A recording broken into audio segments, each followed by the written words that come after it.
En este momento yo considero que quizá en tu hogar tengas un perro o un gato o una mascota no convencional. Al igual que tú, yo también creo que odiaría ver a mi propia mascota, a mi propio miembro de mi familia, pasar un momento de hambre, de frío, de calor, que es decir, que se la ve una situación tan complicada. Esto muchas veces nos genera cierta empatía con animalitos que vemos en una situación vulnerable, sobre todo cuando quizá consumes comida callejera. Siempre vamos a encontrar un gato o un perrito pidiéndote un poquito de alimento y quieres generar cierta empatía, pues quizá dándole un poquito de comer. Hay personas que lo llevan mucho más allá, es decir, estas personas fabrican comederos y bebederos automáticos con la intención de ayudar a un animalito que está pasando una situación realmente difícil. O quizá ves una mascota que dices, oye, esta quizá la abandonaron, fue esta mascotita de alguien y en este caso me gustaría adoptarla y la quieres luego llevártela a tu casa sin atención veterinaria. Podría haber una consecuencia y seria.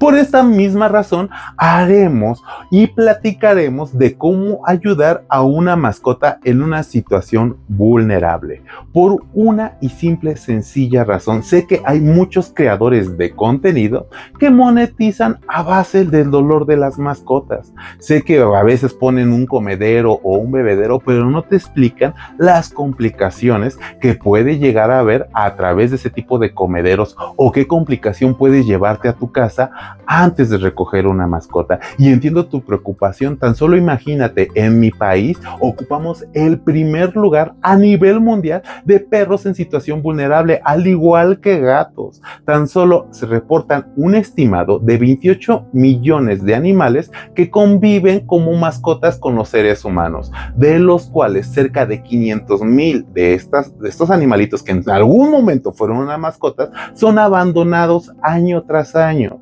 El problema es que puede ser una amenaza tanto a la salud pública y también hasta tu familia. Por otro lado, imagínate este dato, cerca de 700,000 casos se reportan todos los años por ataques de perros ferales. Peor aún, fíjate que en mi país no había casos de rabia, hoy ya la tenemos y es un problema bastante serio. Además, las incidencias de enfermedades, tanto provocadas como bacterias, por ejemplo, los casos de erliquiosis, los casos de babesiosis, la enfermedad de Lyme, leptospirosis y muchas enfermedades que las mascotas pueden funcionar, en este caso no hablo de mascotas, sino de animalitos en una situación tan complicada, pueden funcionar como vectores y afectar también a la población humana. Y peor aún, muchas veces de estas mascotas que están enfermas, que queremos llevárnoslas a nuestro hogar, puede ser un grave problema. ¿Por qué? Porque pueden contagiar a nuestras propias mascotas que ya tenemos en casa. Y te voy a explicar punto por punto cada detalle. Tan solo obsérvalo. Hay bebederos y comederos que lo hacen a través de tubos de PVC. Esto genera principalmente, se pueden llegar a contaminar por el ambiente o por las lluvias. Esto puede llegar a generar cierta humedad y con ello pueden crecer hongos y bacterias. De por sí, un animalito está teniendo una vida tan complicada, viviendo en una situación de calle, que cuando llegan a consumir de este tipo de comederos van a enfermarse, van a tener un trastorno gastrointestinal y sufrir cuadros de deshidratación severa en poco tiempo. Y hablemos de los bebederos, realmente esta agua es potable y muchas veces pues las llegan a administrar con agua de la llave, no utilizan ese tipo de purificadoras y ambos casos pueden ser un fomite, una fuente de infección, porque la mayoría de perritos que viven en una situación tan complicada muchas veces no tienen vacunas y con ello pueden llegar a enfermar perritos que no tenían esta enfermedad, al igual que gatos. Y la pregunta sería, ¿en realidad estamos ayudando perros de la calle? Déjame decirte que no. Muchas veces esto es una fuente de likes y de aprobación. Es un doble discurso para mi punto de vista hipócrita, ya que hay muchas personas que hacen contenido en redes sociales. En este mismo canal puedes googlear de cómo hacer un comedero, gente que empieza a rescatar animalitos o gente que quiere ayudarlos sin conocimiento veterinario y sin saber las consecuencias de estos actos. Lejos de ayudar a estas mascotas, están enfermándolas, no de forma intencional, pero en algún momento va a pasar. Y mira, te soy honesto en algo que he observado, ¿no? Hay mucha gente que se hace llamar rescatista, animalista, pero realmente lo son. Mira, cuando recogen ese tipo de animalitos, asegúrate, porque muchas veces estos animalitos que vemos en situación vulnerable la están pasando muy mal, están enfermos. Y cuando nosotros los llevamos primero a nuestro hogar antes de ir al veterinario, tenemos el riesgo de contagiar a otro tipo de mascotas dentro de nuestro núcleo familiar. Y esto lo he visto todos los años, todo el tiempo. Imagínate, ¿no? Me llega un caso de una señorita rescató unos gatitos que estaban pasando por una situación complicada de calicivirus. Y primero me lleva a los gatitos, pero ya me había dicho, ¿sabes qué? Se convinieron con mis mascotas que tienen ahí. Oye, ¿y están vacunadas? No, no vacuno. Ahora todos los gatitos tienen ese tipo de enfermedad de calicivirus y esto aumenta los gastos veterinarios. Y mira, este fue el mejor de los casos. Hay casos peores. Una señora que le gusta recoger gatitos y perritos en situación vulnerable, en este caso recogió un par de gatos, se los llevó a su domicilio y tenían una enfermedad llamada peritonitis infecciosa felina. Se murieron todos sus gatos, cerca de 30 gatos, les costó la vida tomar esa decisión. Te lo pongo más complicada. Hay gente que recoge esos perritos, reciben amor de esos perritos, los lamen. Y hay perritos que tienen leptospirosis y ahora la familia ya cuenta con esta enfermedad. Antes de que un perro te lo lleves a tu casa, lo primero que tienes que hacer es llevarlo al veterinario, saber qué tiene. Y con ello, pues sus análisis de laboratorio.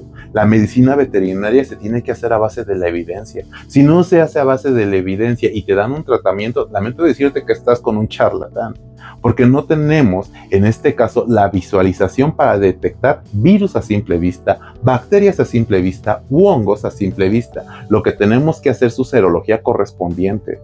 Y una vez ya teniendo estos resultados de laboratorio, se puede empezar a tratar a tu mascota.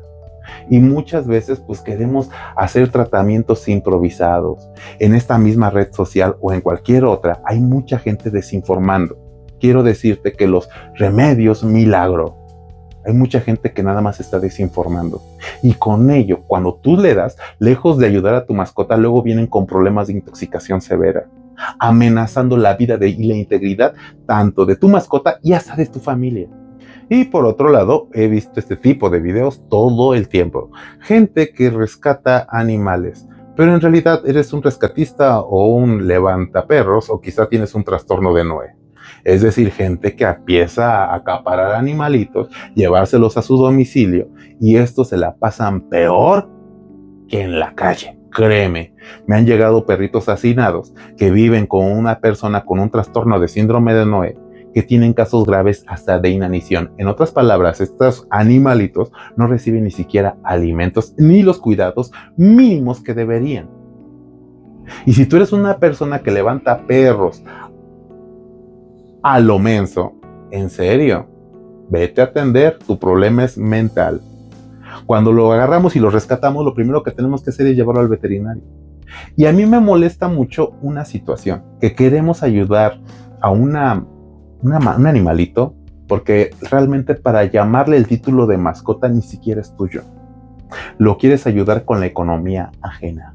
Por lo cual hay mucha gente, y de hecho es el eslogan de muchas farmacias veterinarias similares. Nosotros no te cobramos la consulta si este animalito es rescatado. ¿Una consulta para qué te sirve? Seamos honestos. Primero te digo, oye, ¿sabes qué? Pues sí, tiene diarrea. La pregunta es, ¿qué lo está causando? ¿Bacterias, virus, parásitos o un problema metabólico? Por lo cual tienes que hacer el gasto de los estudios de laboratorio. Y lamento decirte que a veces en esos lugares no hay serología y esa serología la tienes que pagar tú. Eso es lo que no te dicen.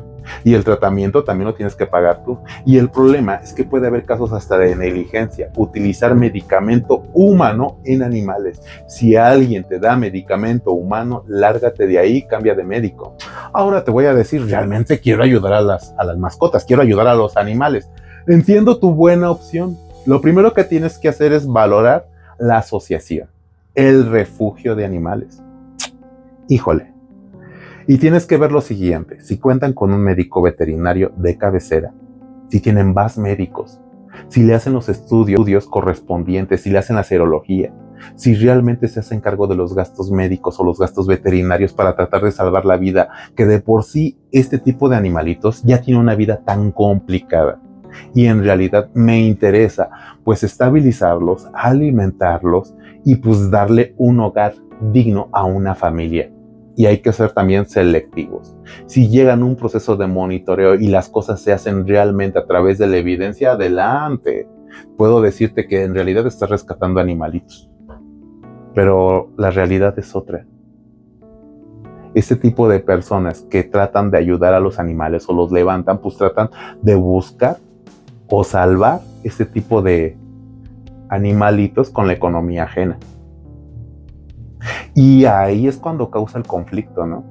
Porque si yo lo levanté, pues yo me voy a hacer cargo de, económicamente, de sostener esta mascota y salvarle la vida, porque es mi responsabilidad. Yo quiero quedarme con este animalito, pero realmente a veces no es así. Y muchas fundaciones ni siquiera cuentan con un veterinario fijo. Y no te digo de las campañas de esterilización, que es lo mismo.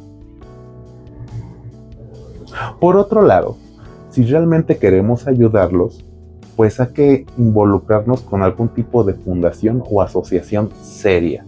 Te digo, hay que obedecer las 3 primeras cosas. Primero, que tengan veterinario. Número 2, que tengan un espacio de cuarentena de infecciosos y no infecciosos. Número 3, que se les dé el tratamiento a base de la medicina veterinaria, no medicina humana ni remedios caseros. 4, monitoreo y la adopción de estos mismos animalitos para poderles ayudar y que caigan en un buen hogar. Y también se tiene que estudiar un estudio socioeconómico del siguiente propietario, a lo que se dedica. ¿En realidad tiene tiempo de cuidar este animalito o de plano lo va a abandonar otra vez? Si no, ¿para qué tiene caso el seguimiento? Y mira, no te culpo, realmente voy a serte honesto. Hay mucha gente que sí, va a seguir abandonando mascotas. Es una situación muy complicada y delicada de poder solucionarlo en un simple video. Realmente no se soluciona, pero yo nada más estoy comunicando lo que yo estoy observando. Fíjate que antes había servicios de zoonosis, había centros de control canino, había antirrábicos. Y pasaba la perrera, perrito que estuviera en la calle se lo llevaban. Y aparte que se lo llevaban, cuando tú agarrabas y ibas por tu perro que estaba en la perrera, tenías que pagar una multa por irresponsable. Y qué bueno que había ese tipo de servicios. Hoy realmente ya no se hace. ¿Cuál es la consecuencia? Fíjate que en todas las universidades, pues ese tipo de perritos o animalitos, que son seres sintientes y estoy consciente de ello, pues eran perritos que se ocupaban para la ciencia y la investigación. Este tipo de animalitos se ocupaban para realizar prácticas, desde conocimientos de anatomía hasta hacer prácticas quirúrgicas. Hoy en día las generaciones de veterinaria ocupan modelos educativos. Yo les llamo peluches, ¿vale? En un peluche sangra, en un peluche va a tener tejido, en un peluche vas a ver cuando hay una hemorragia, ¿qué vas a hacer? Y si no tienes ese conocimiento teórico, técnico, práctico, quirúrgico, al rato va a haber una hemorragia. Al rato vas a saber qué es una trombosis venosa profunda. Al rato vas a saber qué se siente perder una mascota en un quirófano. Porque a lo mejor tu veterinario, que no pertenece a una cierta generación, no tiene ese conocimiento y no va a tener esas habilidades. Y es triste decirlo, porque gracias a la gente mal informada que se deja llevar por las emociones, pues ya se cerraron los antirrábicos. Ya no funcionan los antirrábicos. Ya no hay centro de zoonosis. Entonces, ¿cuál es la consecuencia? Problemas en salud pública. Más población de perros viviendo en situación de calle, al igual que gatos. un riesgo también para tu familia y tus vecinos. Pero eso nadie te lo va a decir, solamente yo. Y espero que mucha gente, y me gustaría saber la caja de comentarios, qué es lo que deberíamos hacer. Yo nada más estoy exhibiendo un problema, esto nada más es el mensaje. Pero ahora que no hay antirrábicos, ¿quién se va a encargar de esto? ¿Las protectoras? ¿La mafia animal? Porque si es una mafia, hay rescatistas que no son rescatistas, que nada más buscan los likes, que nada más buscan generar contenido a través de la lástima de los animalitos. Tanto es así que dicen, voy a desparasitar perritos en situación vulnerable. Hay gente que lo hace, mira. Ahora yo me pregunto, ¿los pesarán? ¿Sabrán la dosis adecuada? ¿Qué desparasitante utilizaron? Y déjame decirte que cuando los desparasitan, los dejan en la calle otra vez. Nada más sea para generar contenido. ¡Qué hipócritas! Entonces, ¿qué es lo que pasa con una mascota que recibe, en este caso, un desparasitante? No solamente vamos a matar parásitos, va a haber un cambio, una disbiosis, un cambio de la flora gastrointestinal.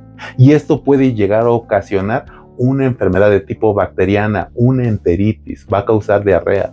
En una mascota, en este caso un perrito o gatito que vive en una situación vulnerable, que le cuesta trabajo conseguir alimento, que le cuesta trabajo conseguir agua, va a estar pasando por procesos de deshidratación continua porque estos animalitos ya van a tener diarrea. ¡Qué irresponsables! Y deja de decirte lo peor, muchas veces son veterinarios que lo proponen. ¿En qué cabeza cabe? Yo no sé por qué lo haces. ¿Por ganarte cierta atención? Realmente lo noto ridículo. Entonces, el problema real será cómo poder combatir el abandono de las mascotas. Y este es un problema multifactorial y multicausal que vamos a mencionar en el próximo video. Vamos a ver, de acuerdo a lo que te dedicas, de acuerdo a lo que estés haciendo, qué tipo de mascota sería lo ideal para llevarlo con tu núcleo familiar.